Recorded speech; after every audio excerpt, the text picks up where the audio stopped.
উনি চলে গেলেন এবং যেই দিন ওনার প্রথম জানাজা 16 তারিখ রাতে, সেই গোসল দেওয়ার সময় আমার এই দায়িত্ব পড়লো যে এবারে ওনার শোক অবিচুয়ারি শোক সংবাদ বিভিন্ন নিউজ পেপারে পাঠাতে হবে, ওনার ইচ্ছা ছিল যে মানুষ যেন জানতে পারে। তো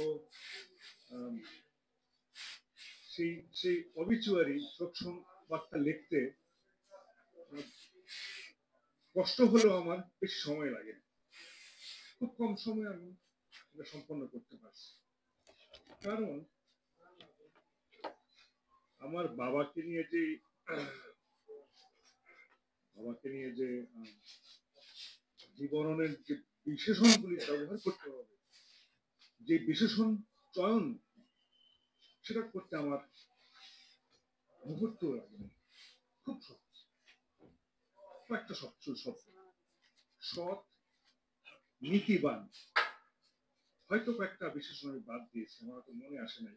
সৎ, নীতিবান এবং তৃতীয় যে ওয়ার্ডটি আমি আমি যোগ করেছিলাম সেটা হলো যে সমাজসেবী, এই ধরনের একটা শব্দ। তো ইংরেজিতে অনেস্ট, প্রিন্সিপাল এবং এবং জনহিতৈষী। সহজ। আপনারা এখানে উপস্থিত আছেন, অনেকে চিনেন, অনেকে চিনেন না, যেটা মান্না চাচা যেটা বললেন। তো কোনো অসুবিধা নাই, ওনাকে ব্যক্তিগতভাবে চিনতে পারেন নাই, সুযোগ হয় নাই, দ্যাট ইজ ফাইন। কিন্তু এই যে কয়েকটা বিশেষণের কথা বললাম, আমি মনে করি যে এটাই যথেষ্ট ওনাকে চেনার জন্য এবং আমার জীবন, আমার এবং আপনাদের জন্য প্রযোজ্য, এটা আমি মনে করি। নিশ্চয়ই এটা এর মধ্যে অনেকেই অলরেডি আপনারা এরকমই আছেন এবং আরো সুযোগ আসবে এইসব বিশেষণ প্রয়োগ করার, ইনশাল্লাহ। আমি এই আশা করি, এই দোয়া করি।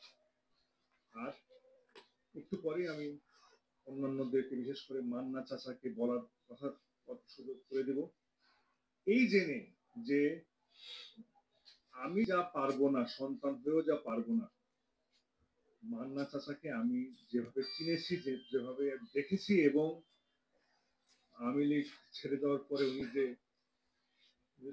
আর্টিকেলটা উনি লিখেছিলেন, আমি জানি যে উনি পরিপূর্ণ, ওনার ভাষাতেই উনি পরিপূর্ণ বিবরণ উনি দিতে পারবেন এবং আব্বার পরিচয়, পরিচিতি, যেসব ডাইমেনশন, যেসব জীবনের যেসব চ্যাপ্টার থেকে যেটা আমিও অবগত না, সেই সব দৃষ্টিকোণ থেকে মান্না আঙ্কেল